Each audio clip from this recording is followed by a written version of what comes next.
অনেক অনেক শুভেচ্ছা সবাইকে স্বাগত জানাই আজকের এটিএন বিজনেস অ্যান্ড ফিনান্স অনুষ্ঠানে। সাথে আছে আমি শারমিন মিশু। প্রিয় দর্শক, করোনাকালীন ব্যবসায় মন্দা এই বিষয় নিয়ে সবসময় কথা বলেছি এবং করোনা পরবর্তী এবং করোনা চলাকালীন এই ব্যবসাকে আবার চাঙ্গা করবার জন্য বাংলাদেশ সরকার বিভিন্ন পদক্ষেপ নিয়েছে। প্রথমে নিয়েছিল প্রণোদনা প্যাকেজ ঘোষণা, পরবর্তীতে বাজেটের মধ্যেও এই বিষয়টিকে তুলে এনে নতুন করে মানুষের সামনে উপকারী করবার মতো করে এই বাজেটটাকে প্রকাশ করা হয়েছে এবং খুবই রিসেন্টলি আমরা পেয়েছি নতুন মুদ্রানীতি এবং আশা করা যাচ্ছে এই সব কিছু মিলিয়ে মানুষের সেবায় বাংলাদেশ সরকার যেভাবে কাজে যুক্ত হবার চেষ্টা করছে, মানুষ তাদের মত প্রকাশ করবার এই একটা সুযোগ এবং আপনারা আমাদের সাথে যুক্ত হতে পারেন। আপনাদের যে কোনো মতামত আমরা শুনতে চাই। আমাদের আজকের আয়োজন এটিএন বিজনেস অ্যান্ড ফিনান্সের আজকের টপিকটা আমি বলে দিচ্ছি। আমাদের আজকের টপিক নতুন মুদ্রানীতি ও পুঁজিবাজার। এই বিষয়ে কথা বলবার জন্য আপনারা আমাদেরকে ফোন করতে পারেন। নাম্বারটি হচ্ছে 0281897766। আমাদের সাথে 3 জন অতিথি আছে, অনলাইনে যুক্ত রয়েছে। আমি একে একে সবার পরিচয় করিয়ে দিচ্ছি। আমাদের সাথে রয়েছেন জনাব জাহিদ হোসেন, সাবেক মুখ্য অর্থনীতিবিদ, ওয়ার্ল্ড ব্যাংক। আমাদের মাঝে আরও আছেন জনাব আহমেদ রশিদ আলী, সাবেক সভাপতি, ঢাকা স্টক এক্সচেঞ্জ। আমাদের মাঝে থাকছেন জনাব M A Masum, পুঁজিবাজার O company আইন বিশেষজ্ঞ। কথা না বাড়িয়ে শুরু করে ফেলি আমাদের আজকের এই আয়োজনটি। আপনাদের সবাইকে অনেক অনেক শুভেচ্ছা, 3 জনই যারা আমাদের সাথে উপস্থিত আছেন। যে বিষয়টি নিয়ে আমরা প্রথমে আসতে চাই সেটা হচ্ছে নতুন মুদ্রানীতি এবং আশা করা যাচ্ছে এই মুদ্রানীতি প্রভাব যা পড়ছে সেই বিষয়গুলো নিয়ে আমরা আজকে কথা বলবো। একটু প্রথমে আসি জনাব জাহিদ হোসেনের কাছে।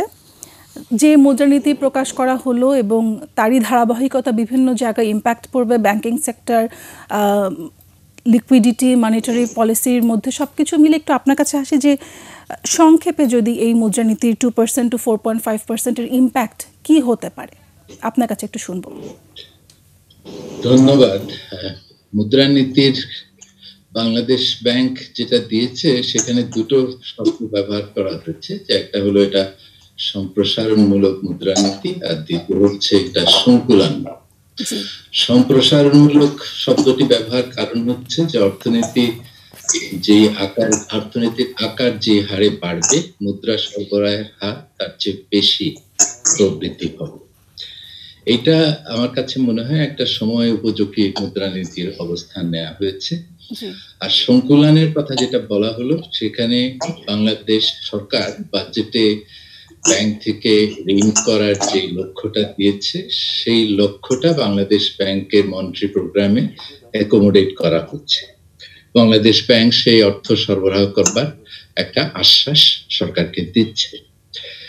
এই বাংলা মুদ্রানীতির যেটা মূল লক্ষ্য হিসাবে বলা হয়েছে যে করোনাকালীন যে একটা দুর্যোগ যাচ্ছে অর্থনীতিতে, একটা মন্দা অবস্থায় আছে, সেটা মোকাবেলায় মুদ্রানীতি একটা সহায়ক ভূমিকা পালন করবে।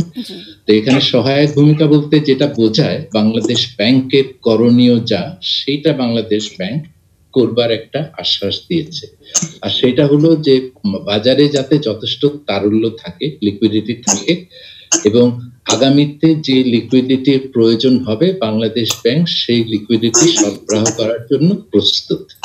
বর্তমানে আপনারা জানেন যে বাজারে এখন অতিরিক্ত তারল্য আছে, তারল্য বাড়ানোর এই মুহূর্তে কোনো প্রয়োজন নাই, তবে আগামীতে সেটা তারল্য যদি শুকিয়ে যায় তারল্য বাড়াতে হতে পারে এবং আমরা যাতে তাদের সেই কথাটা বিশ্বাস করি সেজন্য তারা কিছু ঘোষণা দিয়েছে। তার মধ্যে একটা হলো যে পলিসি রেট, যেটা রেপো রেট এবং রিভার্স রেপো রেট এবং ব্যাংক রেট, এইটা কমানোর একটা ঘোষণা দেয়া হয়েছে, কিন্তু কবে থেকে এটা কার্যকর হবে সেটা এখনো বলা হয়নি। সেটা আমার মনে হয় সময় উপযোগী, এ কারণে যে বর্তমানে তো অতিরিক্ত লিকুইডিটির কোনো প্রয়োজন নাই, যথেষ্ট লিকুইডিটি আছে। কাজে এই যে এর আগে পলিসি রেট মার্চ এপ্রিল মাসে কমানো হয়েছিল, সিআরআর কমানো হয়েছিল, সে কারণে লিকুইডিটি বেড়েছে এবং আগামীতে যখন লিকুইডিটি যদি শর্টেজ দেখা দেয় তখন এই নতুন পলিসি রেট কার্যকর হবে। কবে হবে সেটা পরবর্তী পর্যায়ে বাংলাদেশ ব্যাংক আমাদেরকে জানাবে। ধন্যবাদ। জি, অনেক ধন্যবাদ। আমি একটু আসি জনাব আহমেদ রশিদ লালী আপনার কাছে। যে বিষয়টি নিয়ে মাত্রই কথা হলো যে যেভাবেই আমরা মুদ্রানীতিকে কাজে লাগাতে পারি, কিন্তু একটা বিষয়ে সবসময় তো আমরা জানি যে সিকিউরিটি এক্সচেঞ্জের উপরে সবার নজর থাকে এবং যে কোনো ব্যবসায় সাপোর্ট করবার জন্য সিকিউরিটি এক্সচেঞ্জ যে কোনো দেশে সার্বিক সহযোগিতা করে থাকে ফাইন্যান্সিং ডেভেলপমেন্টের জন্য। কিন্তু আমাদের দেশের চিত্রটা একটু ভিন্ন এবং নতুন যে ইস্যুটা এসেছে 2% এবং 30%, এই বিষয়গুলোতে সিকিউরিটি এক্সচেঞ্জের যে গভর্নেন্স, এটাকে কন্ট্রোল করা এই মুহূর্তে সম্ভব?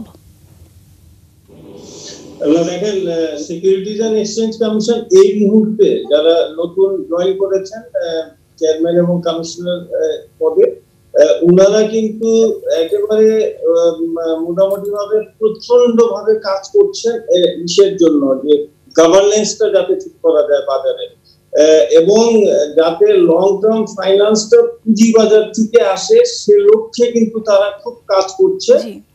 গভর্নেন্সের বিষয়টা তাদের একেবারে প্রায়োরিটি ওনারা নিয়েছেন। ভালো আইপিও যাতে আসে সেই কাজটাও কিন্তু ওনারা করছেন এবং ইতিমধ্যে আপনি লক্ষ্য করবেন যে কয়েকটা আইপিও কিন্তু ওনারা রিজেক্টও করে দিয়েছেন। কাজেই আমার কাছে মনে হয় যে they are on the right track absolutely ACC, এবং 2% and 30% এর বিষয় যেটা বলি এটা গভর্নেন্স এর ভিতরেই আসে এবং ওনারা 45 ইয়ারের ভিতরে অ্যাজ পার রুল ওনারা এই 2% অ্যাকোয়ার করবে এবং 30% সর্বসাকুল্যে পুরো সব স্পন্সরদের 45 days is the time। এটা আমার কাছে মনে হচ্ছে এর আগে আরেকটা কাজ করেছিলেন যে ইন্স্যুরেন্স কোম্পানিগুলোকে ওনারা দিয়েছিলেন 45 days।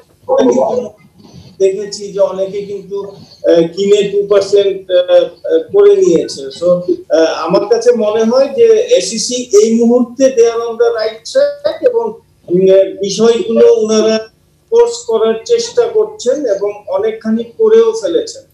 So that is a good news for the market.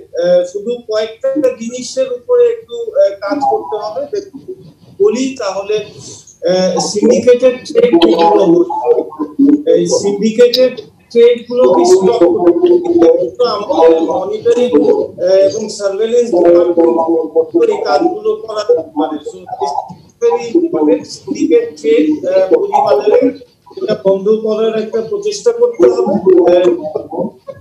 আরেকটা জিনিস যেটা খুব প্রয়োজন সেটা হলো যে হয় কি কিছু কিছু জিনিস কন্ট্রোল করার চেষ্টা করে, like for example if you want to control the index, it's a very fatal thing, যেটা কিন্তু খুব বাজে একটা, এবং যে কারণে কিন্তু আমরা দেখেছি যে 2010 সালের পরে আজকে 10 বছর পরেও বাজারটার গতি কিন্তু ফিরে পায় নাই।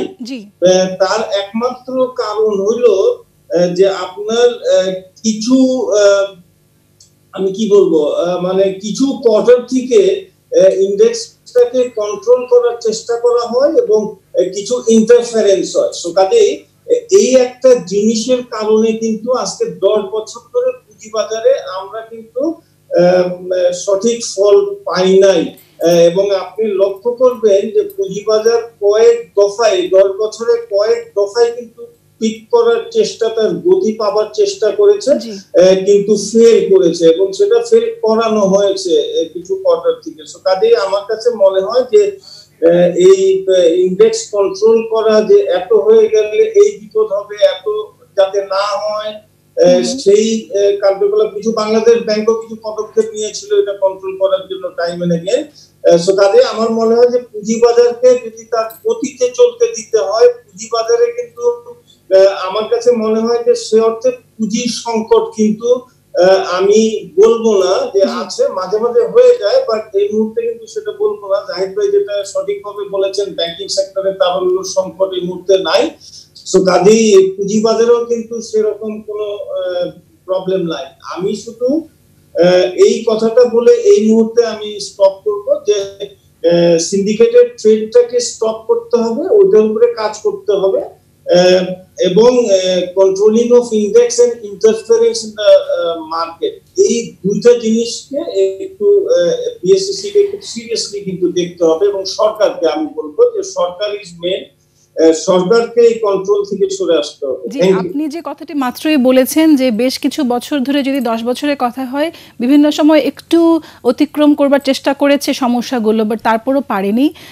এবং যেটা বলবো যে মানুষের, সাধারণ জনগণের যে আস্থার অভাব হয়ে গিয়েছে এইখানে ইনভেস্টমেন্টের জায়গাটা, কিন্তু সেইখানে আমরা কিভাবে তাদের আস্থাকে আর কখনো ফিরে আসবে, কিংবা যারা অলরেডি পুঁজিবাজারে ইনভেস্টমেন্ট করেছে এবং সেখান থেকে আর রিটার্ন পায়নি, সর্বহারা হয়ে গেছে, তাদেরকে আমরা কিভাবে, কারণ তাদের একটা ইনভেস্টমেন্ট ছিল এবং এই আস্থার জায়গাটা ছিলও না। তো এই জায়গাটা আপনি যদি আরেকটু বলেন সাধারণ মানুষের হয়ে।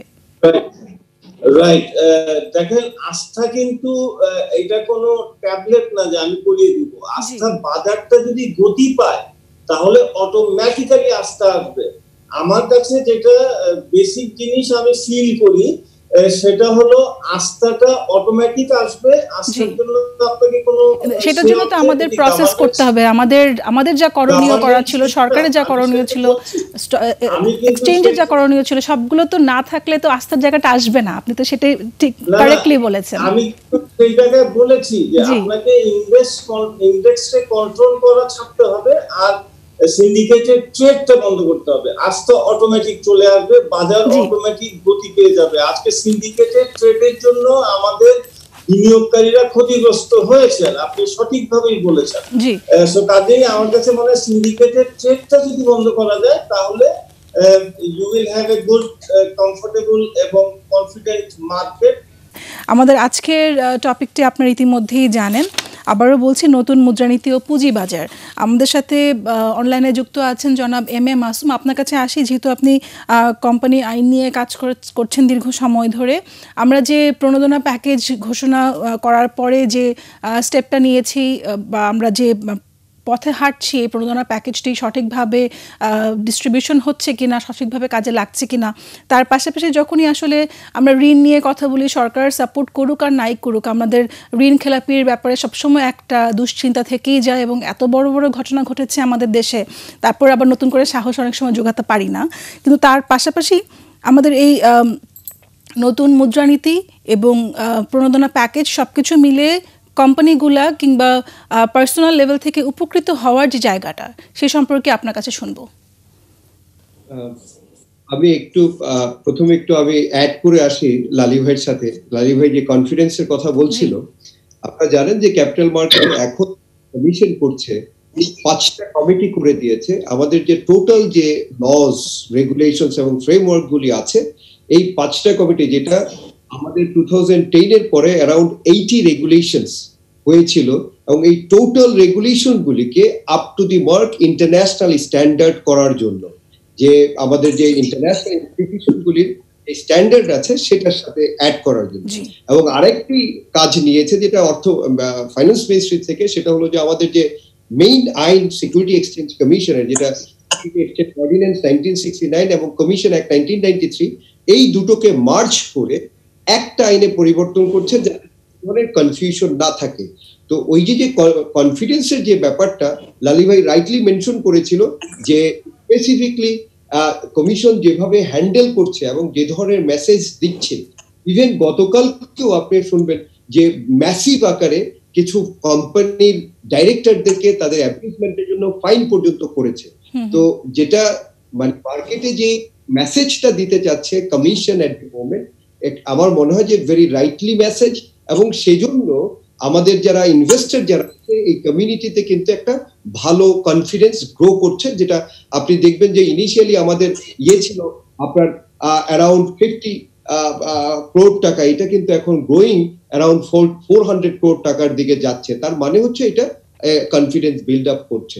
সেকেন্ড যেটা হলো যে মুদ্রানীতির কারণে আমরা যে এফেক্টটা জেনারেলি দেখতে পাই, এটা তো অবজেক্ট ফার্স্ট যেটা হলো জিডিপি গ্রোথের যে ইকোনমিক্যাল অবজেক্টিভ, যেটা আমাদেরকে এবার ধরা হয়েছে 8% যে টার্গেটটা করতে। সেকেন্ড যেটা হলো ইন্টারেস্ট রেট, এন্ড থার্ড হলো আনএমপ্লয়মেন্ট, যেটা রিডিউস করার জন্য।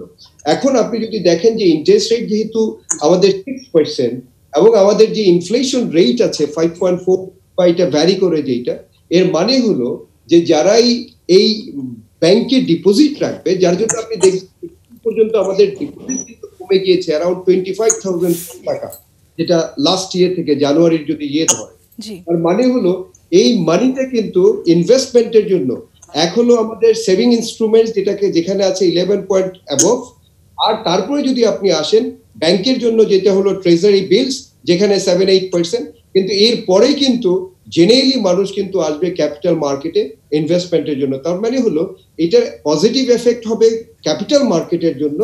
আর যেটা থার্ড যেটা আপনি নিয়ে আসছেন, সে যে এনপিএল এবং রাইট অফ, আমাদের দেশের যে আইন যেটা ব্যাংক কোম্পানিজ অ্যাক্ট 1991, সেখানে সেকশন 15 ক এবং 15(10) এবং আমাদের 5 গ, যেখানে একটা ডিফল্টের ডেফিনিশনটা চেঞ্জ করা হয়েছিল, যেটা আমার মনে হয় যে ঠিক হয়নি, যার ফলে আমরা চেষ্টা করেছি এনপিএল রিডিউস করতে on paper, but it didn't happen. আরেকটা যেটা হলো যে আমাদের মেম্বার একটা ফ্যামিলি থেকে 2 জন ছিল, সেটাকে 4 জন করা হয়েছিল। আমরা দেখেছি যে আরো বেশি একটা ব্যাংকের পরিচালনা পরিষদে আছে। থার্ড যেটা হলো যে একজনের একটা 2 টার্মস, সেটাকে আমরা 3 টার্মস করেছি। তো ওভারঅল যে ব্যাংকিং সেক্টরে সাধারণত যে আপনি যদি সেপারেশন অফ পাওয়ার যদি বলেন বোর্ড থেকে, সেটা কিন্তু ইনশিওর হচ্ছে না, এবং গভর্নেন্সের বা কর্পোরেট গভর্নেন্সের সেই ঘাটতিটা রয়ে গিয়েছে। এখন যেটা ইমিডিয়েটলি অ্যাকশন নিয়েছে, আমার মনে হচ্ছে যে বাংলাদেশ ব্যাংকের যে সেল, যে বাংলাদেশ ফাইন্যান্সিয়াল ইনস্টিটিউশন ডিভিশন থেকে একটা রেকমেন্ডেশন দিয়েছে ব্যাংক কোম্পানিজ অ্যাক্ট 1991 50 ক্লজেস চেঞ্জের, এর মধ্যে এই জিনিসগুলি আছে, এবং সেটা যদি করা হয় তাহলে আমার মনে হয় যে রেগুলেটরি যে রিফর্মটা, সেটা কিছুটা হয়তোবা রিফর্ম করা যেতে পারে।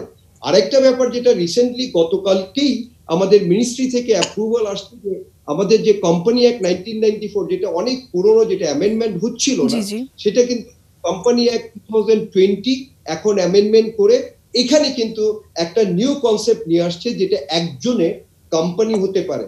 এবং আমরা শুনেছি, যদিও আমরা ইলাবোরেটলি দেখিনি, যে মার্জার অ্যাকুইজিশনের কনসেপ্ট আসতে পারে, এবং অডিটর এবং ডাইরেক্টরদের যে লায়াবিলিটি, এই জায়গাটা এখানে এক্সটেন্ড করতে পারে। তাহলে যেটা বোঝা যাচ্ছে, ওভারঅল রেগুলেটরি এই রিফর্মগুলি যদি হয়, তাহলে ফাইন্যান্সিয়াল সেক্টরে কিছুটা যদি এক্সিকিউশনের মাধ্যমে ইনশিওর করা যেতে পারে, তাহলে কিছুটা জানা আছে। আমাদের সাথে একজন দর্শক আছে, তার কাছ থেকে তার প্রশ্নটি নিয়ে নিচ্ছি। প্রিয় দর্শক, আপনার টেলিভিশনের ভলিউমটি অবশ্যই মিউট করে নিয়ে আমাদেরকে আপনার পরিচয় দিয়ে প্রশ্নটি করুন। আমার নাম, হ্যালো, শুনতে পাচ্ছি। আমার নাম মোহাম্মদ মিজানুর হোসেন বুলবুল, আমি মগবাজার, ঢাকা থেকে বলছি। আমি আজকে একেবারে ক্ষুদ্র একজন বিনিয়োগকারী। আমার যে প্রশ্নটা সেটা হচ্ছে যে আপনার ব্যাংকের যে মুদ্রানীতি, আমরা এটা বুঝি না। কোন পরিবারে কতজন ডিরেক্টর ব্যাংকের, সেটাও কিন্তু আমরা বিনিয়োগকারীরা বুঝি না, সাধারণ বিনিয়োগকারী যারা।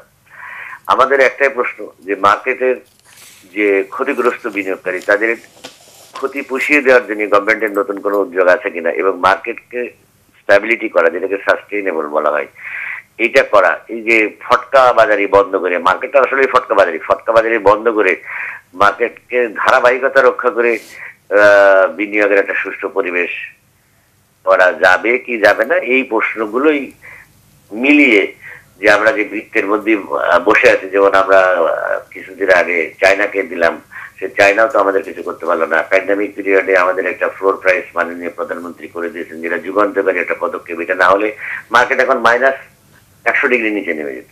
তো সেই অবস্থা থেকে বর্তমানে 4-5 দিন 7 দিন ধরে যেটা হচ্ছে, এরকম না করে মার্কেটের একটা ধারাবাহিকতা রক্ষা করে আমাদেরকে মানে পুঁজিটা রিকভারি করার কোনো উদ্যোগ সরকারের আছে কিনা বা নেওয়া যায় কিনা। ধন্যবাদ জনাব বুলবুল, আপনি মগবাজার, ঢাকা থেকে ফোন করেছেন। এই প্রশ্নের আসলে একই প্রশ্ন সাধারণ মানুষের সবারই, এবং আপনি তা বলবো যে আপনাদের রিপ্রেজেন্টেটিভ হয়ে হয়তো বা আপনি একটা কমন প্রশ্ন করেছেন। আমি একটা উত্তরে যাব জনাব জাহিদ হোসেনের কাছে, আপনার কাছে তার জন্য এবং সাধারণ মানুষ যারা অল্প পুঁজি নিয়ে আগাচ্ছে তাদের উদ্দেশ্যে কি বলবার রয়েছে, একটু সংক্ষেপে, আমাদের সময়ের একটু স্বল্পতা রয়েছে। ধন্যবাদ। আমি প্রশ্ন যেটা বুঝতে পেরেছি, যে মার্কেটে ফটকাবাজির যে সমস্যাটার কথা, সেইটার নিয়ে উনি প্রশ্ন করেছেন, এটা কিভাবে বন্ধ করা এবং যায়। এই সার্বিক দিকটাই আসলে তিনি তুলে ধরার চেষ্টা করেছেন যে বাংলাদেশ সরকার বিভিন্ন পদক্ষেপ নিচ্ছে, কিন্তু আলটিমেটলি রুট লেভেলে পার্সোনাল ইনভলভমেন্টের মধ্য দিয়ে তাদের উপকারটা তারা আসলে কিভাবে পাবে সেই বিষয়টি সে জানতে চেয়েছে। হ্যাঁ, সেটি যে বাজারে যে জিনিসটা আমি কিনতে যাই, আমি যে ধারণা নিয়ে কিনতে যাই, সেই জিনিসটাই যাতে আমি পাই সেটি নিশ্চিত করা তো সরকারের দায়িত্ব। কাজে এখানে আমরা ধরেন বিভিন্ন বাজারে বিভিন্ন ধরনের ফটকাবাজি আমরা দেখতে পাচ্ছি। সেটা শেয়ার বাজারে একরকম ফটকাবাজি আছে, আবার ইদানিং কালে আমরা করোনা সার্টিফিকেট নিয়ে একটা নতুন বাজার সৃষ্টি হয়েছে, সেখানে ফটকাবাজি দেখতে পাচ্ছি। এর আগে আমরা ফরমালিন সবজি ফলের বাজারে ফটকাবাজি দেখেছি, যেটা আমরা অর্থনীতিতে সাধারণভাবে যেটা বলি লেমন প্রবলেম, মানে ভেজালের সমস্যা। তো শেয়ার বাজারে ভেজালের সমস্যাটা অ্যাড্রেস করতে হলে আমার মনে হয় একেবারে গোড়া থেকে হাত দিতে হবে। যখন আমরা আইপিওটা ইস্যু করি, সেই সময় যে কোম্পানিগুলোকে যেই তথ্যগুলি সরবরাহ করা হয় বাজারে, যে তাদের আর্থিক অবস্থা নিয়ে এবং সেই কোম্পানির অস্তিত্ব নিয়ে, আমরা তো অতীতে দেখেছি যে এমন কোম্পানি বাজারে এসছে যার তার সরেজমিনে তদন্ত করতে গিয়ে দেখা যায় যে কোম্পানি কোনো অস্তিত্বই নাই, কিন্তু সেটা বাজারে লিস্টেড হয়ে যাচ্ছে। তো এইগুলি কিভাবে সম্ভব হয়, যেখানে আমাদের এখন তো একটা ফাইন্যান্সিয়াল রিপোর্টিং অ্যাক্ট আছে, ফাইন্যান্সিয়াল রিপোর্টিং কাউন্সিল আছে, সিকিউরিটি এক্সচেঞ্জ কমিশন আছে, তাদের তো এই তদারকিগুলো করা দরকার যে কোম্পানিগুলো জেনুইন কি না। তো সেখানে যদি আমরা গভর্নেন্সটা ইমপ্রুভ করতে না পারি, তাহলে কিন্তু এই ফটকাবাজির সমস্যাটার সমাধান হবে না। একইভাবে আপনি অন্যান্য বাজারের ক্ষেত্রেও, যেমন ধরেন কমোডিটি মার্কেটের কোয়ালিটি গুলো ঠিক মতো দেয়া হচ্ছে কিনা, যা বলা হচ্ছে সেটা আমরা পাচ্ছি কিনা, সেটার জন্য তো বিএসটিআই আছে, আমাদের Bangladesh standard and testing institute, তাদের সার্টিফিকেশন নিয়েই তো বাজারে বিভিন্ন কমোডিটি, বিশেষ করে ধরেন ওষুধের মতো কমোডিটি বা খাদ্যদ্রব্যগুলো, এগুলো যেগুলো ভেজাল হলে মানুষ স্বাস্থ্য ঝুঁকিতে পড়ে, তাদের কার্যক্রম যদি ঠিক মতো পরিচালিত না হয়, তাহলে তো এই সমস্যার সমাধান হবে না। কাজে বটম লাইনটা চলে আসে সেই গভর্নেন্সের ক্ষেত্রে, যে আমরা সার্বিক গভর্নেন্সে যে ডেফিসিটটা আছে, এটা যদি মেটাতে না পারি, তাহলে কিন্তু এই সমাধান হবে না এবং সাধারণ মানুষ তার উপকারটা পাবে না। ধন্যবাদ। অনেক ধন্যবাদ। আমি একটু জনাব লালির কাছে আসি। আপনি আসলে অনেকগুলো বিষয় আসলে কথা বলতে পারি। একটা বিষয় হচ্ছে গিয়ে আমাদের যে এই মুহূর্তে নতুন মুদ্রানীতি আসলো, তার যে প্রভাব পড়ছে মনিটারি ভ্যালুয়েশনের উপরে, সেটার উপরে কি প্রভাব পড়বে, এবং খুব সংক্ষেপে শুনবো যে আমাদের সিকিউরিটি এক্সচেঞ্জের মধ্যে মানে সিকিউরিটি এক্সচেঞ্জের এখন যে ইম্প্যাক্টটা পড়ছে এই নতুন ডিসিশনের কারণে। কোন ডিসিশনের কথা বললেন? সরি, আমি যেটা বলছি সেটা হচ্ছে আমাদের যে মুদ্রানীতি ঘোষণা হলো এবং নতুন এই ডিসিশনটার কারণে ডাইরেক্ট ইম্প্যাক্ট পড়ছে ব্যাংকিং সেক্টরে, মার্কেটের যে মুদ্রার পরিমাণ রয়েছে সেটার উপরে, এবং সিকিউরিটি এক্সচেঞ্জের কি ইম্প্যাক্ট পড়ছে এখন, তা সেটাকে এই নীতির কারণে কি ঘুরে দাঁড়ানোর কোনো সম্ভাবনা রয়েছে আমাদের? সেটা হলো যে দেখেন, ওকে, আমি যে জিনিসটা বুঝতে পেরেছি সেটা আমি একটু বলি আপনার প্রশ্নটা। সেটা হলো যে দেখেন, মুদ্রানীতি যেভাবে ঘোষিত হয়েছে এবং এটার একটা পজিটিভ ইম্প্যাক্ট কিন্তু বাজারে, পুঁজিবাজারে পড়বে, এটা ঠিক। কারণ হলো যে এখন বিষয়টা হচ্ছে যে এই মনিটারি পলিসিটার এনফোর্সমেন্টটা নিয়ে একটা কথা আছে, যে প্রপার এনফোর্সমেন্টটা যদি হয় তাহলে পরে কিন্তু আমাদের ব্যাংকিং চ্যানেলে যে টাকাগুলো ইতিমধ্যে আছে কিংবা যদি একটু টাইটও হয়, সেটার সাপোর্ট বাংলাদেশ ব্যাংক দিচ্ছে রেপো এবং রিভার্স রেপো কমিয়ে ইন্টারেস্টটা এবং বিভিন্ন পর্যায়ে। সো কাজেই আমার কাছে মনে হয় যে this will have a very good impact on capital market, এই মনিটারি পলিসি যেটা অ্যানাউন্স হয়েছে। শুধু আমি একটা জিনিস এই বিষয়ে বলতে চাই যে মনিটারি পলিসি ভালো হয়েছে, খুব যুগ উপযোগী এবং খুব সঠিক সিদ্ধান্ত বাংলাদেশ ব্যাংক নিয়েছে এই পলিসির মাধ্যমে। আমি শুধু এটা এনফোর্সমেন্টটা দেখতে চাই, যে এইটা এনফোর্সমেন্ট যাতে ঠিক মতো হয়। দ্বিতীয় কথা, গভর্নেন্সের কথার সাথে আমি আরেকটা জিনিস একটু, জাহিদ ভাই যেহেতু আছেন, উনি আমার মুরব্বী, আরেকটা জিনিস জাহিদ ভাই,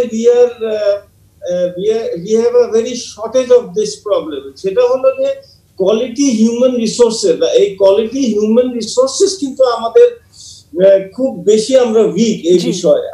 বাংলাদেশে ইস্যু সি যে ব্যাংকের এমডি লেভেলটা খুব বেশি কিন্তু আমাদের নাই, কিংবা আপনি কোনো লিজিং কোম্পানির এমডি কিন্তু খুব বেশি কিছু পাবেন না। সো কাজেই এই যে রিসোর্সেস আমাদের এত কমে গেছে, হিউম্যান রিসোর্সেস, যেখানে হিউজ একটা ট্রেনিং প্রোগ্রাম যেটা নেওয়া প্রয়োজন আমি মনে করি। এবং যতক্ষণ পর্যন্ত আমরা হিউম্যান রিসোর্সেসটা না করতে পারি, আমরা কিন্তু গভর্নেন্স সিস্টেমটা ঠিক করতে পারবো না। তার কারণটা হলো গভর্নেন্স সিস্টেম ঠিক করতে, দেখেন আমি যদি একটা সিএফও যদি একটা কোম্পানির হয় এবং সেই সিএফওটা যদি সঠিকভাবে কাজ না করতে পারে, তাকে যদি কন্ট্রোল করে তার MD or management or board, তাহলে আমি সঠিক অডিটেড রিপোর্ট, এই সঠিক ফাইন্যান্সিয়াল স্টেটমেন্টস পাবো না। সো কাজে হিউম্যান রিসোর্সটার একটা ethical standards as well as corporate গভর্নেন্সের জন্য এই বিষয়টা খুবই প্রয়োজন। তাহলে আমরা ভালো অ্যাকাউন্ট স্টেটমেন্টস পাবো, এবং সেখানে ইন্টারফারেন্স অফ ম্যানেজমেন্ট থেকে সিএফও একটু দূরে থাকবে, কিংবা অডিট কমিটি যেটা আছে প্রত্যেকটা কোম্পানি। সো আমার মনে হয় এই দুইটা প্রয়োজন, যেটা হিউম্যান রিসোর্সেস ট্রেনিং এর প্রয়োজন আছে, বাংলাদেশে অনেক ঘাটতি আছে। অনেক ধন্যবাদ। কর্পোরেট গভর্নেন্সের অনেক ধন্যবাদ জনাব আহমেদ রশিদ লালী আপনাকে আমাদের সাথে যুক্ত হবার জন্য, এবং সেই সাথে জনাব এম এ মাসুম আপনাকেও ধন্যবাদ। আমাদের আসলে যে টপিকটা নিয়ে কথা বলছি, অনেকগুলো বিষয়ে কথা বলার ছিল, কিন্তু আমরা একেবারে শেষের দিকে। আমাদের সাথে যুক্ত ছিলেন জনাব জাহিদ হোসেন, এই মুহূর্তে তাকে পাচ্ছি না। সবাইকে ধন্যবাদ জানিয়ে আজকের মতো বিদায় নিচ্ছি আপনাদের সকলের কাছ থেকে, এবং আশা করি এরকমভাবে সবসময়ই পাবো আপনাদেরকে পাশে।